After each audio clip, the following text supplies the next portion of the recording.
Hello everyone, and welcome back to Yuki Channel. Today, we're journeying back in time to unravel the complex and devastating story of World War I, often called the Great Wartha Conflict, that redrew the map of the world and set the stage for the 20th century. So grab a seat.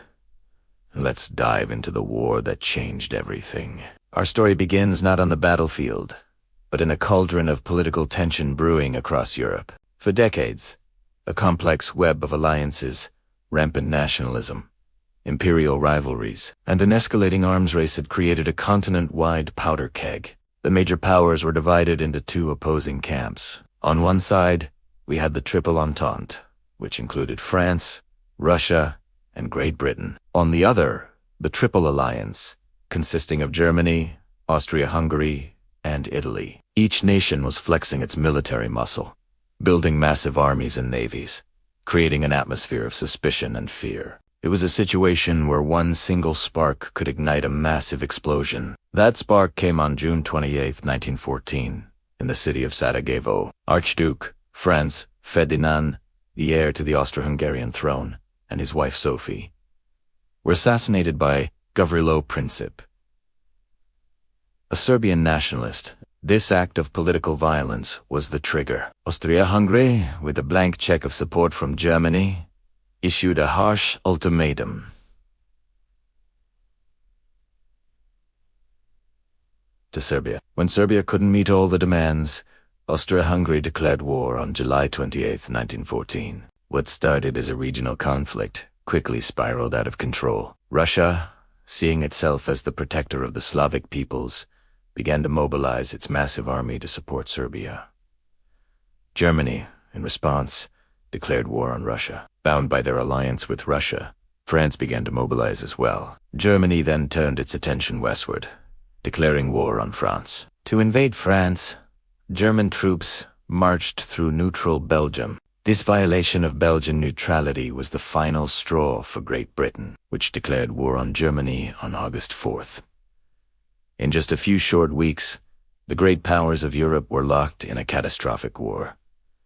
The dominoes had fallen. Most people expected a short, decisive war. Home by Christmas was the optimistic cry, but that dream quickly dissolved into the grim reality of trench warfare. On the Western Front, stretching from the North Sea to the Swiss border, both sides dug in. Millions of soldiers lived in a nightmarish world of mud, rats, and constant danger.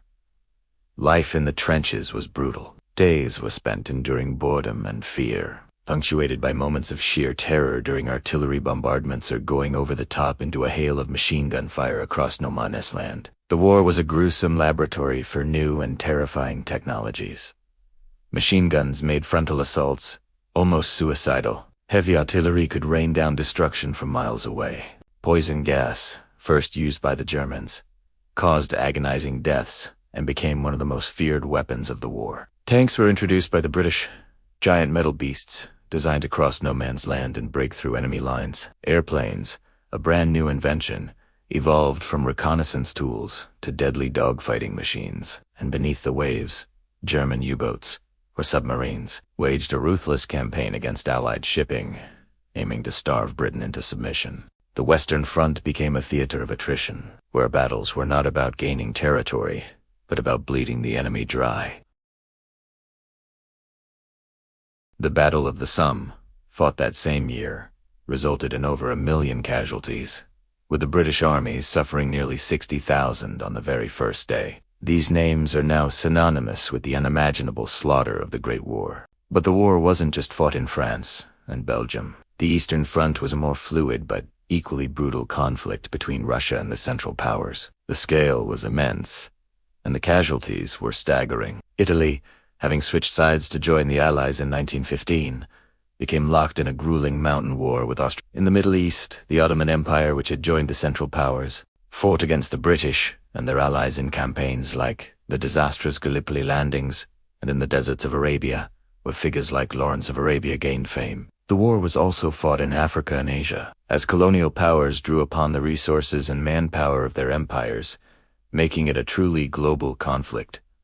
By 1917, all sides were exhausted. The strain on Russia was immense, leading to food shortages, mass desertions, and political chaos. In March, the Tsar was overthrown, and by October, the Bolsheviks, led by Vladimir Lenin, seized power. One of their first acts was to pull Russia out of the war, signing the Treaty of Brest-Litovsk with Germany in early 1918. This was a huge blow to the Allies, as it allowed Germany to transfer hundreds of thousands of troops from the Eastern Front to the West for one final, massive push. But another world power was about to enter the fray. The United States had remained neutral for the first 3 years, though it supplied the Allies with materials. However, Germany's policy of unrestricted submarine warfare, which included the sinking of American ships, and the discovery of the Zimmermann telegram, a secret German proposal for an alliance with Mexico against the U.S., outraged the American public. In April 1917, President Woodrow Wilson asked Congress to declare war on Germany to make the world safe for democracy. The arrival of fresh, motivated American troops, the Doughboys, would prove to be a decisive turning point. In the spring of 1918, Germany launched its massive spring offensive, a last-ditch effort to win the war before the American forces arrived in overwhelming numbers. They made huge initial gains, but the offensive stalled. The German army was exhausted, undersupplied, and demoralized. With American reinforcements pouring in, the Allies launched a powerful counterattack, known as the 100 Days Offensive. The German lines broke, and their allies began to collapse. Bulgaria, the Ottoman Empire, and Austria-Hungary all surrendered one by one. Facing defeat on the battlefield and revolution at home, the German High Command knew the war was lost. Kaiser Wilhelm II abdicated and fled the country. On the 11th hour of the 11th day of the 11th month, 1918, an armistice was signed in a railway carriage in the forest of Campienne, France. The guns finally fell silent. The aftermath was devastating. An estimated 15 to 22 million people, both soldiers and civilians, were dead. Entire empires, the Austro-Hungarian, the Ottoman, the German, and the Russian, were gone. The map of Europe and the Middle East was completely redrawn. The 1919 Treaty of Versailles officially ended the war, but its harsh terms, including the war guilt clause that blamed Germany entirely, sowed the seeds of resentment that would contribute to the rise of Nazism and ultimately the Second World War. Just 2 decades later, World War I was a cataclysm that shattered old certainties and ushered in an age of anxiety and change. It accelerated social shifts, like women's suffrage, and left a deep psychological scar on a generation. It was, in every sense, the war that changed everything. Thank you so much for joining me on this deep dive into the history of World War I. It's a vast and complex topic, and we've only scratched the surface today. If you found this video interesting, please hit that like button.